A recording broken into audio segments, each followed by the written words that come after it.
tu chunga hin na hot ki mang khom dinga ang he ka ge la he Pathen pha sa hin tin hi chun thano tan pamutin Pathen thu hi revival itu hi tu chunga i program hi revival ta so the na dingo ba ata ta Pathen na to na Pathen ni ni ho dinga se ho ingai the za the na dingo ba mi pin dong tao kuma ti ta ma su pa Letkholen dio avela ti na kan ne he he chun tun Pathen thui na sim do tin Pathen thu ho lim nai ni pa dio hilen tu ne lan Bible chang ni sim do tin amasa penin thu piu hi in sim dong ting chu ting le first Korean bung ko na chang som ni thum na yong kan sim ting itu piu de sim do sao tin Philippi bung khat na chang som ni le segi na nanun na kanu na ko sa da nu chu Krista ki pa na thu pha to ki tu po po he ki chan ge chu sim mo tin chu ting le first Korean bung ko na chang som ni le thum kabol chani ki pa na thu phathu a hi chan ka nei the na dinga kabol hi isim no Pathen chan cha din ka the bu han lang Pathen ko ma ta ma chom chan ma mu te ka pa Pathen nu se na le pina din se nang ma ne hin tu zan zong L.Phainom hogun ka nangin tisra na chod a chu ting le na gaw ba ka che hogun nangin no pia na phu do hin tu zan zong ka no bu mi te ho to na thui nga ki loi khom thik te dinga pha ne pi jin ki pa thu se na min kan thang pa na he ka kai Pathen tu chung revival program hi nan thu se am pang ni nan kan ti na he ka kai mu se ti me pa tu zan zong nangin na mi te ko ma se no na nei ting le nangin ka kai mo si le them ga ho le them pu ho ama hon na mang chai na ko kom jin thu de se ji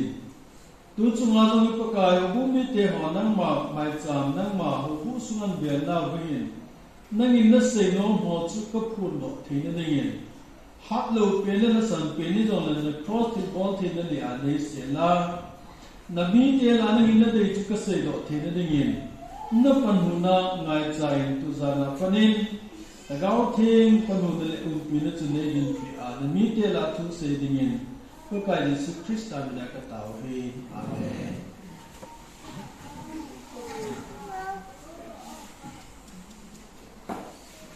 tu zan hin Christine ho zo sin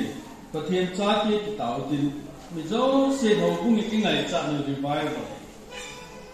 koi ho chu revival the gyam ti tu zan na ingai tu ma sa tu ka no me 2012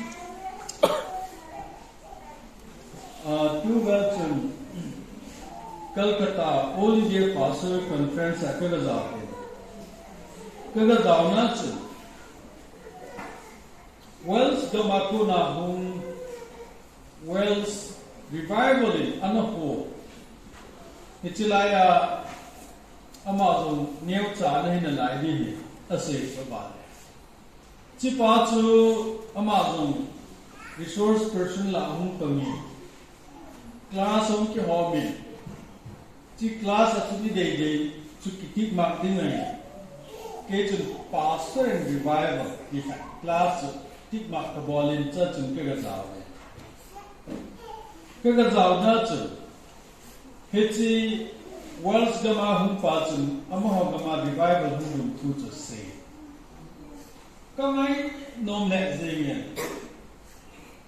ahung ki pak chu ma na say chi pe le revival worlds gama revival hung ki pak hin nasata me hung pun pa na chu sum me hol lai ho ko nai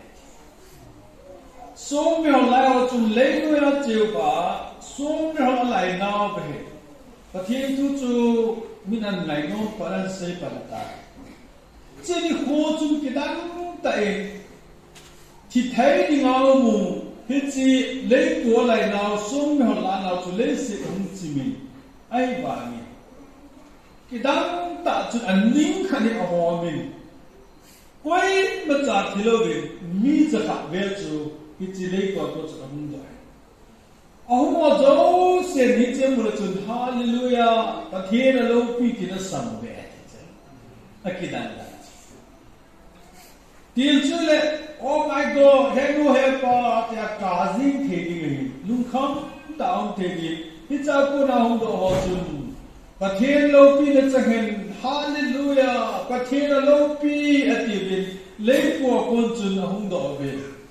อปามเล่นจุนประเทศก็มาดิลสุนกิปาทูเซไอ้เล่ฮิตาบังจุนวอลส์ก็มุจุนจะบังตัวลากิจิมฮอนจงประเทศทูเซติเจ้ากิจินับรีสตอร์เรนนุมาโกลังสมุทรฮอนจงกินไงลุงเนี่ยกินลุงเสียนาตาสลัมทูลบิประเทศทูเซตาเวคิดเจจุนมอนที่เดจุน gospel กิปานะทุพาทูกิเซตาคนไล่เล่นนะจงกิจารอินมุนะจงกิจารอิจารจงเสียจุนนิคัตสุนาทุเจงกิจารจาละสมสกีสมวิจุประเทศทูเอติประเทศประทังวาเลยนะso pite hotunin revival ti tema hele pakai pakhinam ti le ko ham revival lo ke he je ti mau zo na ti te ni yo chu bele ha chi hon lai chun amani ipi thu se te le pakai jesu thu se don chula pakai jesu krista thu se honin pakai jesu krista thu se honin chun pakai jesu krista ama zo anon fi ta nei na alo pilat achiu cha ke holi mu chu no sa da nu chu luk sum te na sim le chun he cha chun amanin akyo hon la chun pa kai su ki pi thu na sei non ham atyai amanin jerusalem tu su ne lo ham at asia le ma khem da ho kama tu ke se ho khem da le ko bu ke ji cha bu lu dia se bo cha le se pe ai ba ma jesu ye hon pon alu bin belachun chang ai balbal chun pakai jesu hian hedone amani hita bang chun no wasa londa e ho pinona chu ilum ti mo sola la lom ti chu pathin tangwai na na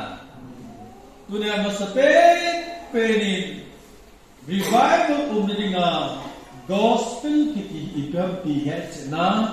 gospel ikam ti tunia imu chetwa chuti ngale gospel ki pada tu pai iti man bi hom ti tu sana het chetli ki pate tu sana mi pen kha kha se ja ki pa the lo ho tu sana mi pen kha kha the ja achona ko sadan he te na hele ai chen lo chen ti pe tu nin chelaya sim ga le chun nanun nakhanu na ko sadan Krista ki panu tu pat akitu lo le the revival thelo ding akitu lo wahi le su ti eo pin tha lo ni tu zana khatai lai ko de ke ka de je je ni akitu kiti he le se chunga vela chun akitu theng le ino zo sia no bi ling hi cho na ta sana so pi zo akitu a hi na kilum khat tao ma en sum no jeng cha no pa ki ngai le na ki to lo le no lo i cho ho bum su ki to lo ho bum ha zo se a ki to lo ngen cha gi tu un pom ni je chun tu ni e ho ai ki to ni pe tao ni nang phung dang cham dang yin lang chu te nga le the background chomian lang nang ki ko ka na ki brought up na chomian lang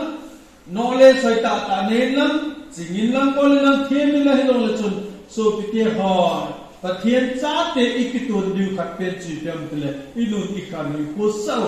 gospel ki pa na tu pa akitu te ngai le dunia hin revival chi mu ni hi tu ni ka sei no nei je chun tu zan hin chilai bible chang hin alo pi le zingin ฟิลิปปินส์มีเจหิงมีเทงโกลินมีจิตทัวเสตัวนี้นะมันเสไม่ฮิโลเกนมีเทงโกลินกิปานทุกผาอัจฉริยสันดานลูปีศาจอักขนาไปสิมเลจุนอามาเลขตัวนั้นพอเรื่องปัจจุบันสิมเลจุน gospel กิปานทุกไปเกมันก็จะปีเฮเลติจประเทศทางนั้นเหมือนกันเอ้ย gospel กิปานทุกไปเอลาจิลิวโจนั่นเองว่าเอลาจิกิติโจอิทาปิวโจอิทาปิวโจอิทาปิวฮะอินซุมไปจำเสียงยงเล่เอาสอดชิมเล่ทีมูมูสวยอยู่จ้ะเวลาที่มูสวยตาเนี่ยเถอะมินอินสุมาจามุปเทียนทัวเสียเลยกิ่งไอ้น้องเหล่านั้นลุงนั่นตัวอันโจอันนั้นเบี้ยเบ็ดยูดันเลยเอ้ยคนไล่เล่นนักเตะโจทิ้งหลังกับมาสุนัขมินอันนั้นดิ้งตัวอินสุมาจามุพักกะสิมาเลยคนอีกกับคนไล่เลยนะจูอินสุมาจำสุนเห็นลูกโซ่ดีตาเลี้ยงที่ดีเลยก็so lo haไอ้ปานาจูอินสุมาจูมีวันอันนั้นก็กับตัวเป็นนาจูอักกาบุขัดป้าจูขัดเตะที่สังกัดเนี่ยน้องทุกทีตอนเด็กก็ปูแก่จัดเลยคนนั้นเลยจุดอะไรอีกอย่างพวกมันก็นายจูไม่รู้มินกอสเปลเสียเลยวันกิจามิจูgospel itu ni ngai tu cek le tu igam sama gospel huna anekila gospel nekila lo ni ba nasu betelo ning tu ni ka sei nom che gospel ni bezo sin da then to like I mean Ukraine le Russia ke sath Russia ti 73 hours nga kung som segil tu nithum sunga Ukraine sa chai program ki chalo Russia ke hin tua Orthodox ho ai le tua Roman Catholic ka au bangani aki brought up now he came to tu chanya mentality and he came to ama ho hi atheist pathin au pui ta ki ho kha de Kizia chu tunin Ukraine dongba idam ta ibenai pathin po sa te hi Kizia chun pathin de te hi bin pathin apan ti dan tunin mina mu the no me tunin ni ka tin aga ho ni thum suwa sa chai de gu ho sa sig ye ling ta azau to po bin pathin tham ba ngai tu kita le ni pia tu se gospel ki pan tu pa hin nam lo si aje che vele tu america te hi colombo se nam moti lai khang do lu pathen tu se min thang khat se na chu khang dom som thum ta bangi britain a ko nan chi kha ba ama hoin chang thap ta gospel ki pan tu pa hinding hi tu pa hi po ding itama pathin phata ba ho le dinga colombo se namu do america ga na hu he ti mi kha chila kham thon pathin thu na tu chu america te ni ki la lu do bin i changia lo pi ham te a president ho lo pathin he age second minute le kha ji na chun i bi jam kya le America te vanoi kum pya ka chana phathe mun achan hi a president lui ho khoba ke la na taw ba jingka ting le bu ba ho an ku do ba hita phathe ko na president lui ho chu bu ba na sum ku mai America I pathin phathe ko na taw na sum ku mai pathin tang ba ni na Better gospel ki pana tu father of samban. A constitution also ki pathin thu ki tolan bo tawe. President will how can any pathin hello mala tam jo pathin he meeting thame nahi. Very pita ki ho pathin khat ka ta asal ve pathin khat go ve in God we trust saja asum cuma lama zina cilai tak cuma gak mai tu cuni tabang di munadi mah hilai cun Pathen tua mahon banoi pumpi anhang samtawi Rusia ten USSR cilai apa ho agamule tala tu super power number one tu Rusia ten EPCM Amerika ten Pathen khala me te chu ka Sputnik rocket nu ban tham zol aleng len sa ho asila azong lengin Amerika ten Pathen khala me te agam ase chu agam pon azong jo se ta president pa radio up when so pite ho gospel ki pada tu pha anadeya unaccepted country chu Pathen an dom sangin tuni Russia te ke na hung chetan Pathen America dam sungan dom sangin super power number one tan Pathen thangba nei min gospel sangte Pathen agam le nam dok sangin hallelujah tuna in gospel tuna e ho la ki sei pa hi Pathen thu bo angai no mu bin idei sa lo ju ka sei Bizejun tu zamai kiel di kanok cui ke ham. Very a country chun changlo tahi jong leo he. Tu zana tu sim taba ka sei di mai. Introduction taba ka sei di mai. A country changlo te le India kam suma chun Thomas ahungin Madras chun ahungin veleo he. Thomas mauna che wa namu kha diwi ali ba ke semi. Ibe nai lumsin se lum ta tu sim tam ta nei le. Cái chuyện kia nó CD họ dùng cái kia là tôi nói là cái tạm khét tập phun CD player không thì một lô tập phun chỉ lại chừng thì ta tu sima cái sự việc kia là chuyện kia India kam suma gospel ki pada tu paungin chỉ lại hi madrasi ten anh cái sản đấy ata sản nó sao là mà vậy ai bằng hi cái gospel anh phụ chu ki pada tu phan phụ chu Kerala temni kilas. Kerala kam suma chu tiki partu patu akipo wa Pathen patan ho chu anu na kharo chon ho gospel ki pana thu pha tiki to achon phan ben Pathen in India suma state somni le kola je ga state a lekhathem pentel asing pentel au pentel Kerala eta Pathen thangba ne Ngai ton so pite ho ki pan thu pha ana ngai lu a ana hin pi ana che pi ho asti dom Pathen dom sang hallelujah ve tu zani sei neu ki nu tin nam su ma sei la 1948 chivel chun ei mi hola lekhathem loi lekhathem sa pen pa thang ku pau sap iti pau jun he diwe ki kip ge amai infala ke tom lazin ke hobung mi Pathen thu bi ka olympizin an ko tu sin ne ka ga sei gati at chi di ko na man Pathen ngai bu dan ki ngai ni khana thumbe be ta wa abad de nya thi ma ama abad de ni chun ki kem bolin ka chen cycle na thang kan pha ya Athinin kom thei ka pon amai ko tu sim chu hiti Gotia Cotton College Sabun I've been with the Kai College I've been with the Heaven to the Master Titan EF5 to the Nagaho Nagali Nadia Tunahi Apachum Momom and Namina Pachum Momom Pouch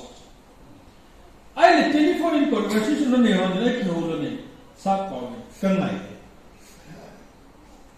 Hechach Thampupa Cotton College e ho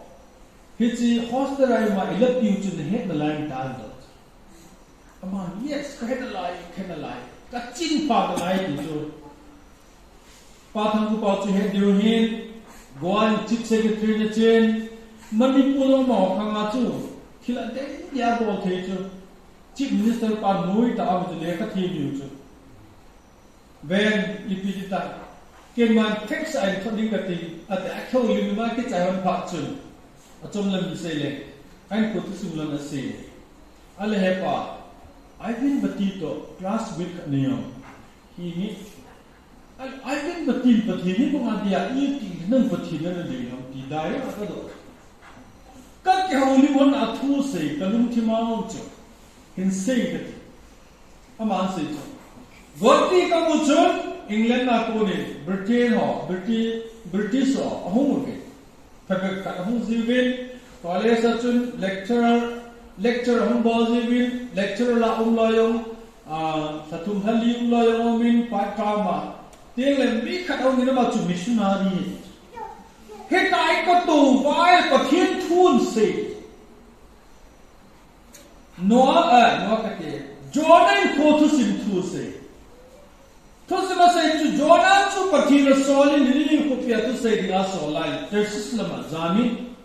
เตอร์ซิสลามาจามจุโกลิเนี่ยตัววินทุสิมีเหตุดำมอจุโกวินเนี่ยจุหุยมีระบบปีติถูกปาดิอามาเจียจุ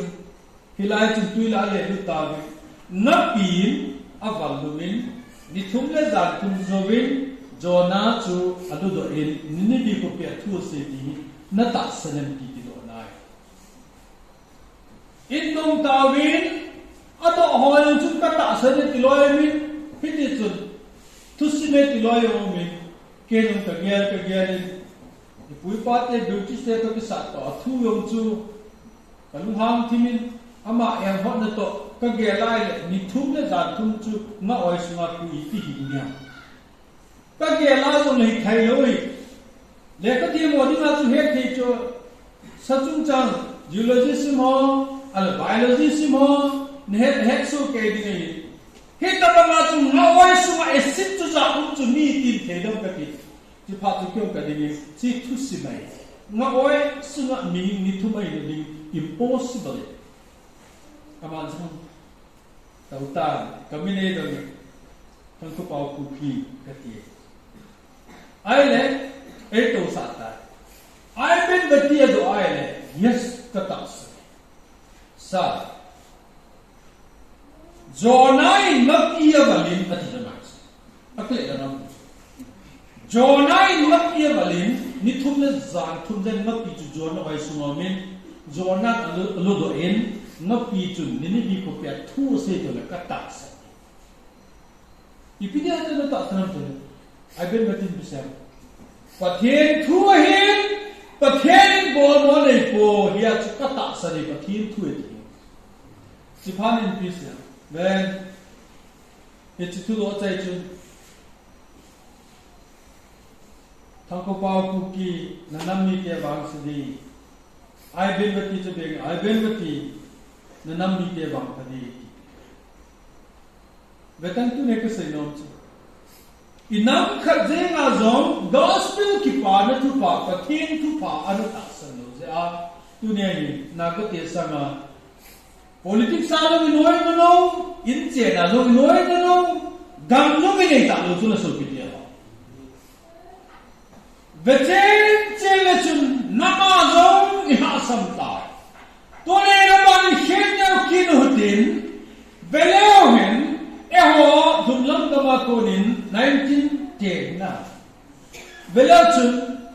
วัดกินรูปนั้นที่ปาร์ตุพายบอลอันนั้นเป็นกินแล้วเห็นหัวมันพูดสุ่มเจงจงนัตตาสันโลเวลาจุนตุโนอินเจนโลเจนเอาไว้มาหัวนี่ก็สารสันgospel में माँ होने के साथ माँ होने के साथ में सजा ये हो सना होने होने वाला बेले तो मथिल बहुत किधर किधर ऐंचें किधर किधर गामे तुझे तूने माँ हो कौन लगी रहती है ऐसी सोसाइटी जो बेले हैं इस मेलोडी चिपक क्या है ऑफिसर अलील अमसा हो पिछोड़ों से अनुले पा मिथिलोंगा अनताव चाहते हैं तूने gospel तूने इन्हें मुझे सेवा इन सुनो सेमनी तू जाना निवाय को ताता दिन गोना ही ले gospel अकन्ना न कोई शांति माय हिजे चुप्पी थे बोले जितने शाम केमा gospel की बात तू पाई कज़ा चाहती ही वेले kon sahi atu chu Pathen thangwan men na tu ni hin ki pa na thu pha tu na nai samdan chu bele hen mithe polin chilai na seitan enjoy simdona chun EPSM tele kabol chani ki pa na thu pha chan tani thine kabol eti ipau Pathen thangwan lai tu zanin gospel ile bugam tabe Pathen thu ne ka tobe Pathen thu na de lo Pathen de lo na hi hoin no ta tu ni hoin le ta ko sung wa om ta hoin toi ki nai the ta bin Pathen to ki gam na the ta bin nei igal ta de no ni je chu tu ni hoin ho ko sung wa min abang khat ting le ki ko sung wa Pathen di lo isu me lo du gospel ki para thu pha tu ni a ki para thu pha hi so bite ho belel chu mi ba phai bi South China Sea Island chu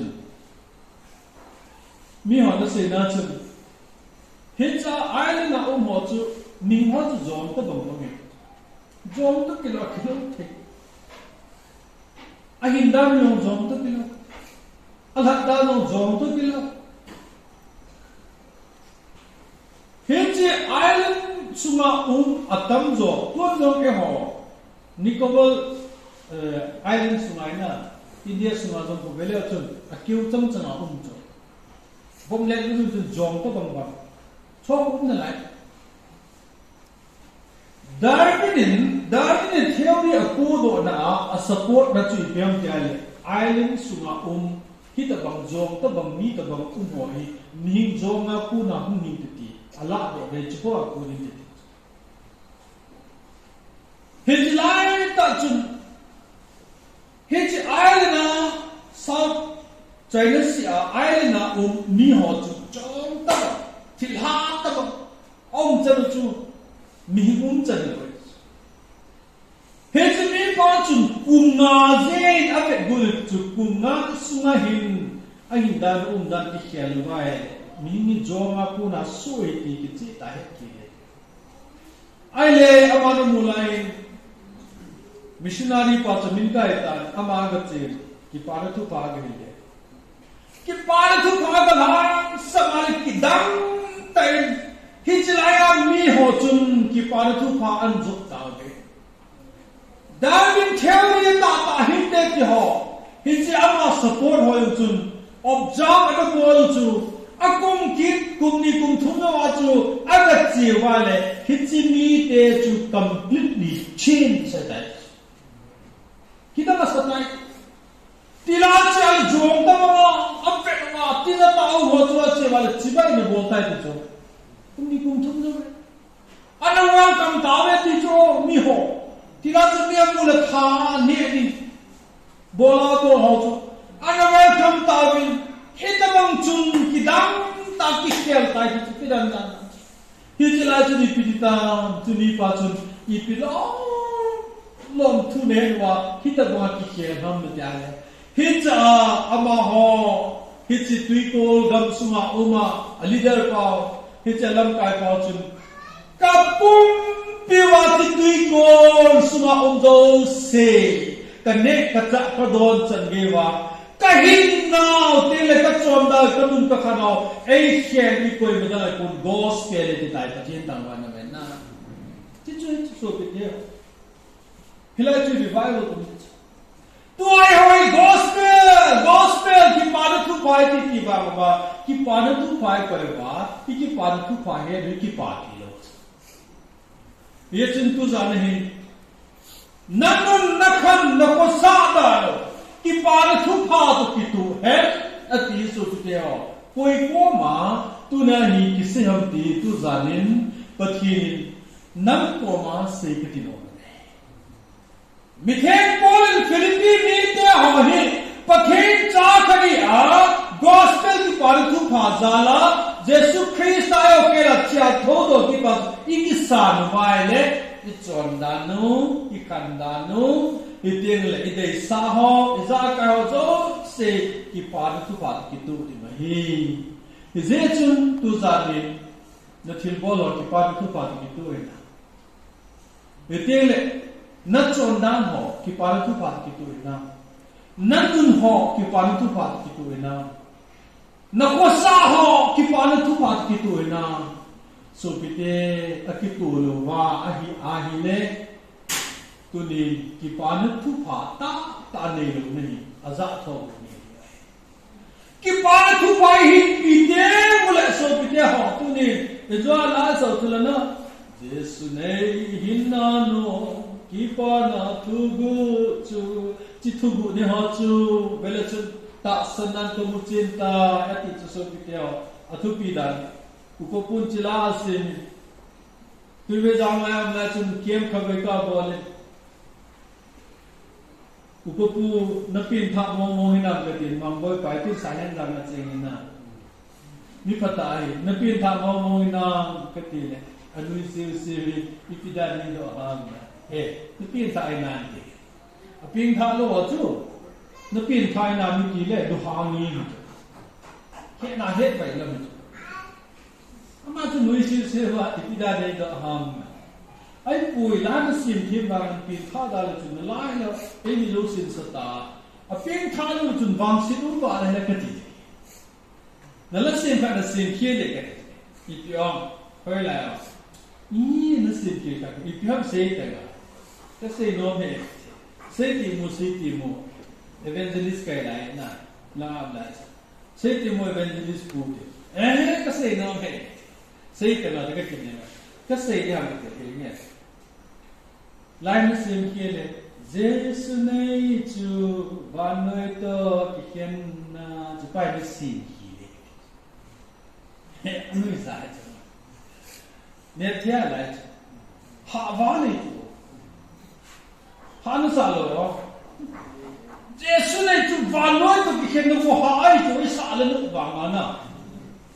ha va na to ken jesu nei chu no bo the na ti la chen da la chi ne ka a chu ma phu pe di ke la nom nai sai sa ga mi wa na mu chu be ta jesu nei chu ba noi tu ki khen nai na nanu na khan na ko sa da ni ki pa na tu pa tu ki tu ti le ba noi tu ki khen ni le le chu tu nai ba noi tu ki khen lo te mo le ki pa na tu pa tu ki tu lo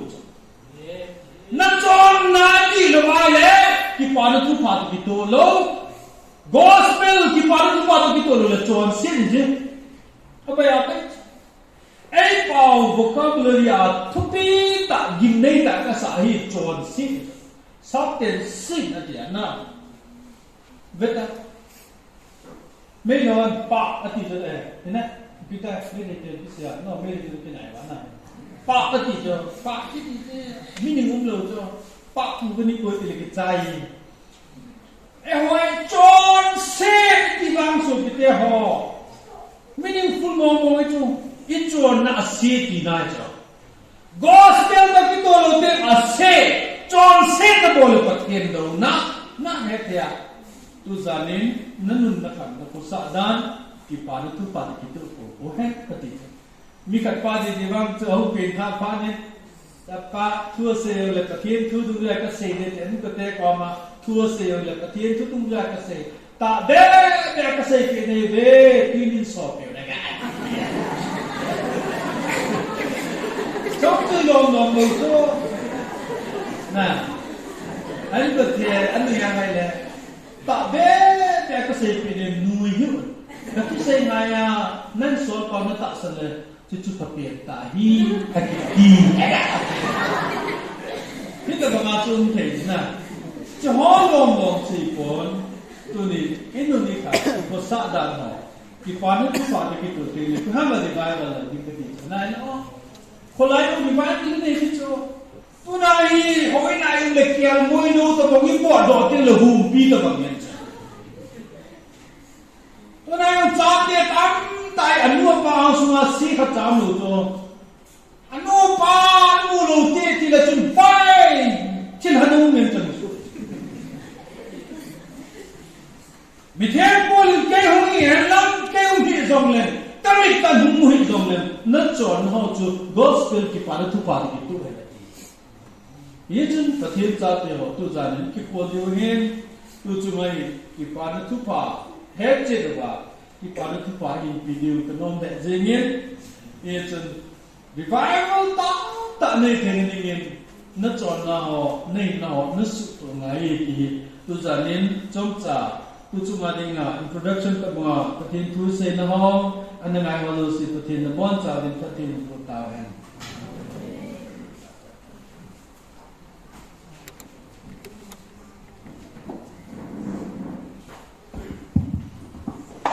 Letkholen